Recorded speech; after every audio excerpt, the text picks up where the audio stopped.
Ei, mulheres! Bem-vindas ao dia 4. Como é que foi a missão romântica de ontem? Eu vou sugerir agora, já no início da aula, que essa missão de ontem se torne uma regra na sua casa, tá? Chega pro maridão e fala aí, olha, a partir de hoje vai ter beijo de língua nessa casa todos os dias. Porque é muito gostoso, né, gente? A gente gostava tanto disso quando namorava, né? E aí depois no casamento isso vai ficando cada vez mais escasso, né? E a gente começa a colocar a culpa no outro, né? O problema tá sempre no outro, né? Aquele áudio que eu gravei ontem. Ah, ele que não me beija mais, ele que não é mais romântico, ele que não... E como é que nós temos sido? Né? Nós temos procurado, nós temos buscado, né? Os homens, gente, eles são extremamente reativos. Os homens sempre reagem, né? É da natureza deles essa questão da reatividade. Então, não é à toa que a mulher sabe que vai edificar o seu lar, porque a nossa conduta, ela dita muito da conduta do nosso marido. Né? Isso quer dizer que meu marido não tem pecados, Pamela? Tudo é culpa minha? Claro que não.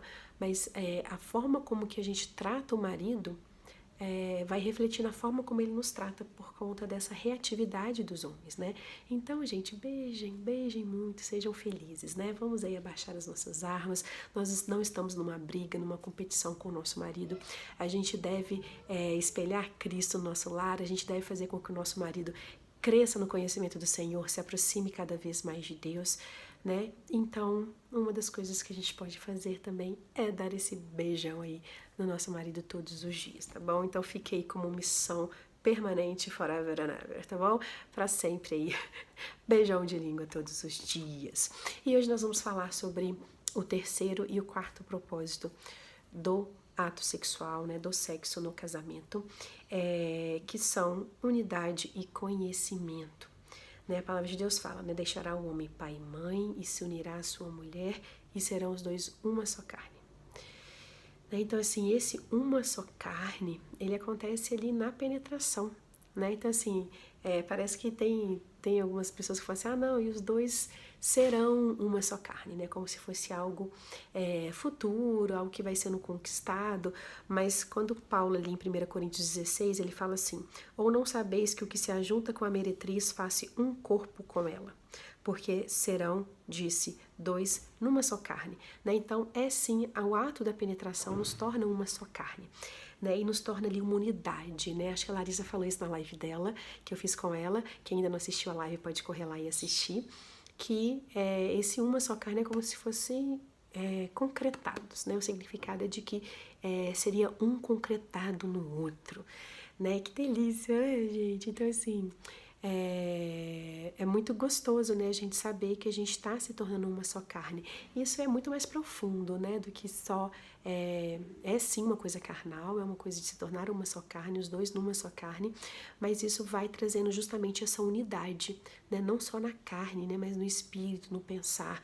Então, muitas vezes a gente está aí, né, cada um indo para um lado, cada um com os objetivos um distante do outro, e pode ser que um dos motivos seja a falta de unidade sexual, né? Então que a gente possa servir aí, né? Sermos amantes servis, né? Nos doarmos, nos deleitarmos, né? Querer ser esse deleite para o nosso marido. A gente tem que desejar, né? A gente tem que desejar ser esse jardim aí para o nosso marido, tá bom? Para que aconteça unidade entre nós, né? Em todos os sentidos, não só carnal, tá bom? Mas o ato carnal é sim um fator muito importante e decisivo nessa questão da unidade, tá bom? Por isso que ele foi feito pro casamento, por isso que deixará o homem pai e mãe e se unirá à sua mulher, e aí serão os dois uma só carne, tá bom?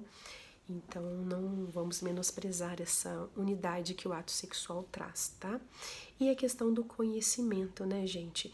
Em muitas traduções, né, quando fala que um homem teve relação sexual com a mulher, fala que ele conheceu, né? E Adão conheceu Eva, né? Ou seja, ele teve relação com ela, ele conheceu ela. O ato sexual, ele nos revela quem é a pessoa, né? Nós começamos a conhecer essa pessoa. Então, o ato sexual também tem um propósito de conhecimento, daquela pessoa ir sendo revelada a nós, né? Então tem aí esse propósito que é muito legal também. E essa questão do conhecimento, ela passa pela questão de que o casamento, né? O amor que a gente tem pelo nosso marido é o único relacionamento que engloba os 3 tipos de amores, né? Nós temos aí o amor ágape, que é aquele amor incondicional, que é o amor que Paulo descreve ali em 1 Coríntios, que é um amor que a gente deve ter por todos, né? Primeiro para Deus, né? A gente deve amar a Deus sobre todas as coisas e ao próximo como a nós mesmos. Então, é aquele amor que a gente deve ter por todos, quer seja nosso marido, nossos filhos, nossos familiares, nossos amigos, né? Uma pessoa incrédula, uma pessoa que professa uma fé diferente da nossa, a gente deve demonstrar e transmitir esse amor incondicional, né? E aí, existe o amor philos, né? Que é o amor fraternal, que é o amor da amizade, da fidelidade, da lealdade, né, que a gente pode ter aí com o nosso marido, né, com os nossos filhos, né, com nossos amigos. E existe o amor eros, que é o amor erótico, né? Esse amor a gente não tem por Deus, a gente não tem pelos nossos filhos, a gente não deveria ter por outra pessoa que não seja o nosso marido, né? Então, assim, o amor que a gente deve ter pelo nosso marido no nosso matrimônio é um amor que engloba os 3 amores, né? É aquele amor incondicional, é aquele amor que se doa, é aquele amor que serve, é aquele amor leal, é aquele amor, né, de amizade. A gente deve sim ser amiga do nosso marido, ele deve poder conversar sobre as coisas que ele gosta, né? E a gente deve gostar de conversar sobre as coisas que ele gosta, né? A gente deve ser esse bom amigo, essa boa amiga para o nosso marido. E a gente deve sim ter esse amor erótico, né? A gente deve conhecer o nosso marido nessa área sexual também, né? E a gente deve demonstrar esse amor pelo nosso marido, tá? Então essa aula eu consegui que ela fosse mais curtinha, consegui abordar 2 propósitos em 7 minutos, mas em compensação a missão romântica vai ser mais caprichada, tá bom? Eu vou colocar lá no grupo. Então a gente já falou, né, que existe o propósito no casamento, né, no ato sexual, no sexo dentro do matrimônio, o propósito do prazer, né? E esse prazer, ele tem que ser aberto à fecundidade, né? À procriação, né? Que no seu tempo ele dê o seu fruto, né? Que nosso amor seja frutífero e diante do Senhor, diante da vontade do Senhor para a nossa vida.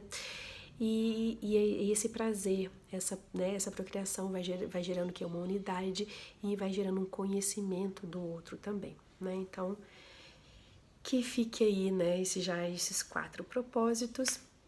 E aí, na aula de amanhã eu vou abordar o 5º propósito, na aula de depois de amanhã o 6º propósito. E aí, no dia 7, a gente encerra aí o nosso desafio, tá bom? Então a gente se vê no grupo com a missão romântica. Um beijo!